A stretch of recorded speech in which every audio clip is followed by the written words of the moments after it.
నమస్తే, welcome to మనం TV. నేను మీ పవన్ బెస్వాడ. రాతి యుగం నుంచి నేటి ఆధునిక యుగం వరకు మనిషి తన సౌకర్యం కోసం ఎన్నో వస్తువులు, ఎన్నో కట్టడాలు నిర్మించాడు. మట్టి గుడిసెల నుంచి ఆకాశ భవనాల వరకు ఎన్నో అద్భుతాలు చేశాడు. కానీ మనిషికి ఆకాశంలో ఏముంది? ఆ నీలి ఆకాశం ఎక్కడ ఆగుతుంది? అక్కడకు మనం వెళ్ళగలమా లేదా? ఇవన్నీ ఎన్నో శతాబ్దాలుగా మానవ జాతిని వెంటాడిన ప్రశ్నలు. అందుకే భూమికి అతీతంగా ఒక ఇంటిని మనిషి నిర్మించుకున్నాడు. అది భూమిపైన కాదు, భూమికి 400 కిలోమీటర్ల ఎత్తులో, అది కూడా అంతరిక్షంలో. అదే అంతర్జాతీయ అంతరిక్ష కేంద్రం. మనుషులు ఇప్పటి వరకు నిర్మించిన వాటిలో అంతర్జాతీయ అంతరిక్ష కేంద్రమే అత్యంత ఖరీదైనది. దీని ఖరీదు ఏకంగా $100 బిలియన్. ఇదే అత్యంత ఖరీదైన మానవ నిర్మాణం అంటూ గిన్నీస్ రికార్డు వారు కూడా తేల్చి చెప్పారు. మరి అంతర్జాతీయ అంతరిక్ష కేంద్రం ఎప్పుడు నిర్మించారు? ఎందుకు నిర్మించారు? దీనివల్ల అసలు ఉపయోగాలేంటి? ఇలాంటి పూర్తి ఇన్ఫర్మేషన్ ఈ వీడియోలో తెలుసుకుందాం. అంతర్జాతీయ అంతరిక్ష కేంద్రం మనిషి కలలకి, శాస్త్ర విజ్ఞానానికి అద్దం పట్టే ఒక అద్భుతమైన ప్రాజెక్ట్. 20వ శతాబ్దంలో స్పేస్ రేస్ మొదలైపోయిన తర్వాత అమెరికా, రష్యాల మధ్య పోటీ పీక్స్ కు చేరింది. చంద్రుడిపై అడుగు పెట్టిన తర్వాత అంతరిక్షంలోనే ఓ స్థిర నివాసాన్ని ఎందుకు నిర్మించకూడదు అనే ప్రపంచ దేశాలకు ఆలోచన వచ్చింది. అంతే, ప్రపంచ దేశాలు చేతులు కలిపేశాయి. అంతర్జాతీయ అంతరిక్ష కేంద్రానికి పునాది రాయిగా 1998 నవంబర్ 20న రష్యా జారియా అనే మొట్టమొదటి మాడ్యూల్ను అంతరిక్షంలోకి పంపింది. ఆ తర్వాత అమెరికా యూనిటీ మాడ్యూల్తో తన మొదటి అడుగు వేసింది. ఆ తర్వాత యూరోపియన్ యూనియన్ దేశాలు, జపాన్, కెనడా ఇలా మొత్తం 15 దేశాలకు పైగా కలిసి ఐఎస్ఎస్ నిర్మాణంలో భాగమయ్యాయి. ఇక్కడ ఐఎస్ఎస్ అంటే ఇంటర్నేషనల్ స్పేస్ స్టేషన్ అని అర్థం. భూమిపై ఐఎస్ఎస్ నిర్మించి అంతరిక్షంలోకి పంపటం సాధ్యపడేది కాదు.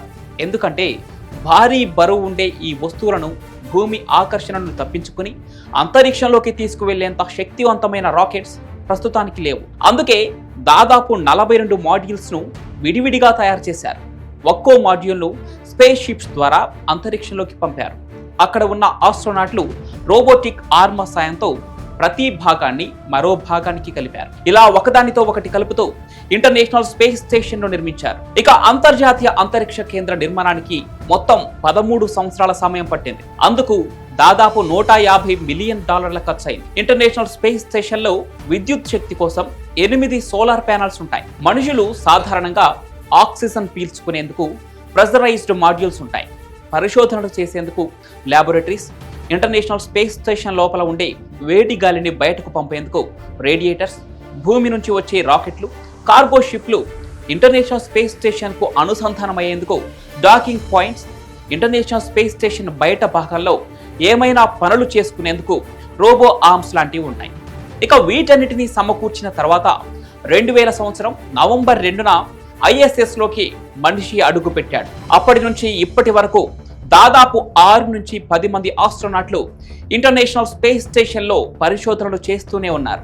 ఇక NASA, Russia, Europe, Japan, Canada దేశాల ఆస్ట్రోనాట్లు రొటేషన్ ప్రకారం పనిచేస్తూ ఉంటారు. మన దేశానికి కూడా ఇంటర్నేషనల్ స్పేస్ స్టేషన్లో ఒక ప్రత్యేక స్థానం ఉంది. గతంలో భారత సంతతికి చెందిన వ్యోమగాములు ఇక్కడకు ప్రయాణించారు. ఇక ఈ ఇంటర్నేషనల్ స్పేస్ స్టేషన్ భూమికి 400 కిలోమీటర్ల ఎత్తులో భూమి చుట్టూ అత్యంత వేగంగా తిరుగుతూ ఉంటుంది. దాని వేగం గంటకు సుమారుగా 28,000 కిలోమీటర్లు. ఇంటర్నేషనల్ స్పేస్ స్టేషన్ భూమి చుట్టూ తిరిగి రావడానికి కేవలం 90 నిమిషాలు మాత్రమే పడుతుంది.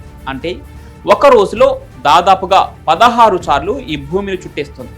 అందుకే ఆస్ట్రోనాట్స్ రోజుకి 16 సార్లు సూర్యోదయాన్ని, 16 సార్లు సూర్యాస్తమయాన్ని చూస్తారు. మొదట్లో ఇంటర్నేషనల్ స్పేస్ స్టేషన్ కు 15 నుంచి 20 సంవత్సరాల జీవితకాలం అనుకున్నారు. కానీ టెక్నాలజీ మరమ్మతులతో దీన్ని 2030 వరకు కొనసాగించేందుకు నిర్ణయించారు. 2030 తర్వాత ఇంటర్నేషనల్ స్పేస్ స్టేషన్ ను భూమి వైపునకు తరలించి పాయింట్ నీమోలో పడేయాలని ప్లాన్ చేస్తున్నారు.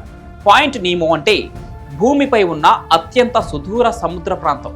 అందుకే ఈ పాయింట్ నీమోను శాటిలైట్ శ్మశాన వాటికగా పిలుస్తారు. ఇక 2030లో ఐఎస్ఎస్ తన ప్రయాణాన్ని ముగిస్తే అదే మనిషి స్పేస్ జ్ఞాన యుగానికి ఒక అధ్యాయం ముగింపు. కానీ అది ఓ కొత్త ప్రారంభానికి సంకేతం కూడా. ఎందుకంటే ఇంటర్నేషనల్ స్పేస్ స్టేషన్ తర్వాత మానవాళి మరో అడుగు ముందుకు వేసేందుకు సిద్ధమవుతోంది. చంద్రునిపై స్థిరమైన స్టేషన్, మంగళ గ్రహంపై శాశ్వత నివాస ప్రణాళికలు సిద్ధమవుతున్నాయి.